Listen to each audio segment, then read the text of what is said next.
How's it going, everybody? Happy Thursday and welcome back to another installment of Mr. Eric Reads. As you can see, Miss Delaney is going to be accompanying me on this journey by Sandy Asher entitled Too Many Frogs. So, sit back, relax, and enjoy this tale right here on Mr. Eric and Miss Delaney Reads. Wink.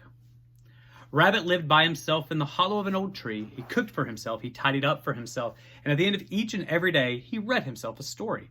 It was a simple way of life, no fuss, no clutter, and Rabbit liked it.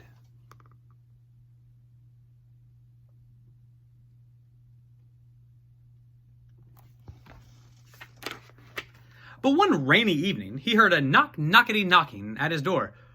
"It's Froggy," croaked a deep voice. "Don't care for the storm." So Rabbit opened the door. I was about to read myself a story. "Love to listen," Froggy cried and hopped right in. "Don't mind, do you?" I suppose not, Rabbit said.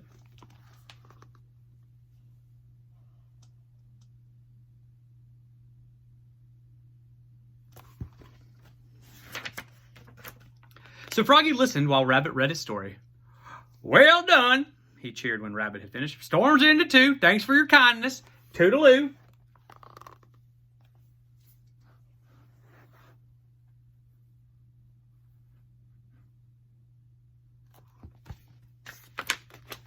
The next evening, as usual, Rabbit finished dinner, tidied up, and sat down to read himself a story.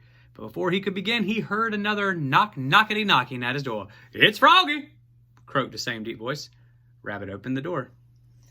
I was about to read myself a story. "I know," Froggy cried and hopped right inside. "Love to listen, but first let's fix ourselves a snack or three. Don't mind, do you?" I suppose not, Rabbit said.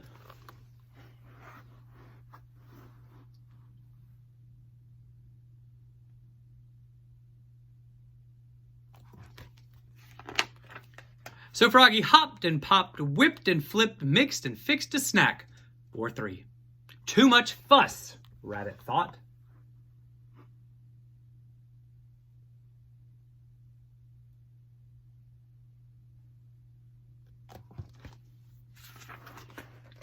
But Froggy listened while Rabbit read his story. "Well done," he cheered when Rabbit had finished. "Snack's gone too. Thanks for your kindness. Toodaloo."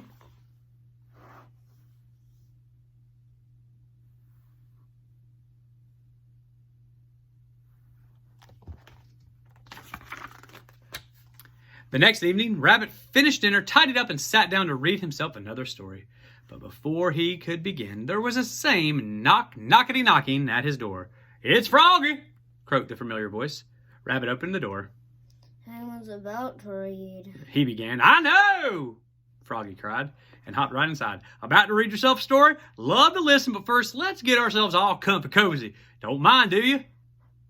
I suppose not, said Rabbit.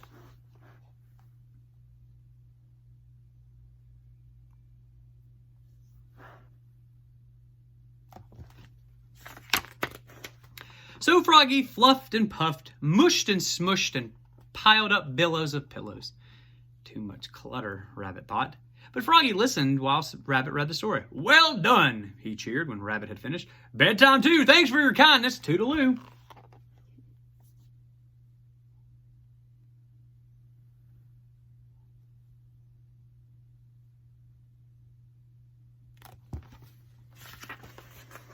The next evening, Rabbit finished dinner, tidied up, and sat down to read himself a new story. But before he could begin, there was that knockety-knocking again. "It's Froggy."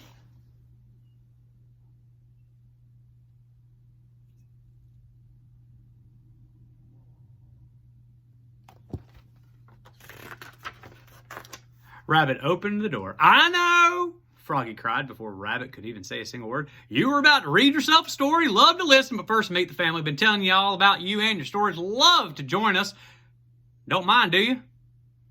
Rabbit looked at Froggy's family. Big frogs, little frogs, dozens and dozens, all wearing t-shirts that said Frog Family Reunion. Too many frogs, he thought. Too much fuss and too much clutter.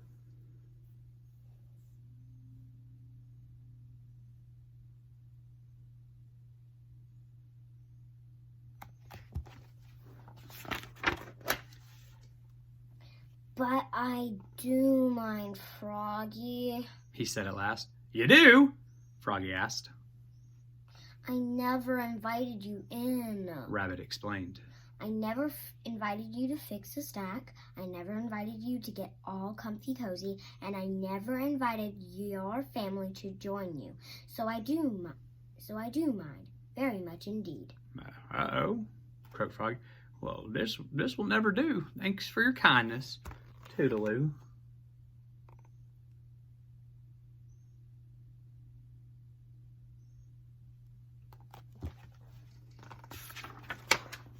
Alone at last, Rabbit sat down to read himself a story. For one anxious moment, he waited for a knockety knocking at his door, and it never came. Don't mind, do you? He asked himself with a chuckle. Most certainly not. He answered himself and began to read. It was a good story.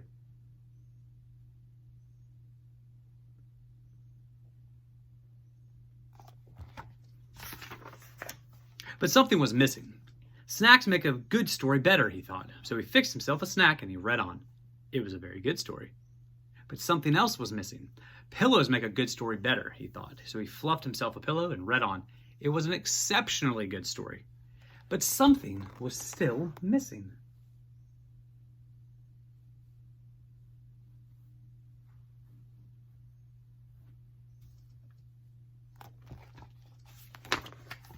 Rabbit blinked once. He blinked twice. And then he sighed. It's Froggy, he told himself at last. He loves to listen. So Rabbit opened the door, and there sat Froggy and his family, waiting patiently to say they were sorry. I never meant to be rude, Froggy said.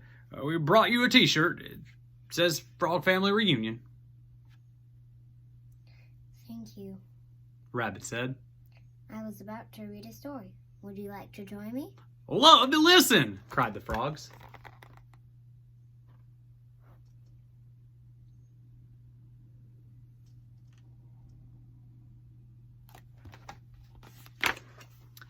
And in they all hopped, big frogs and little frogs, dozens and dozens.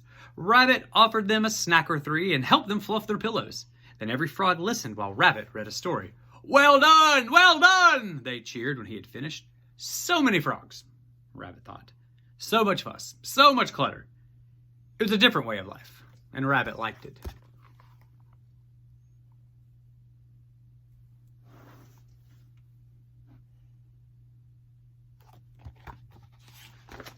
The end. That was Sandy Asher's Too Many Frogs right here on Mr. Eric Reads. Hope you guys enjoyed that story. Please continue to stay safe and healthy. Please wash your hands, practice kindness in everything that you do, and always stay humble and kind. That too, and read every day. Come back again tomorrow. We'll have another book right here on Mr. Eric Reads.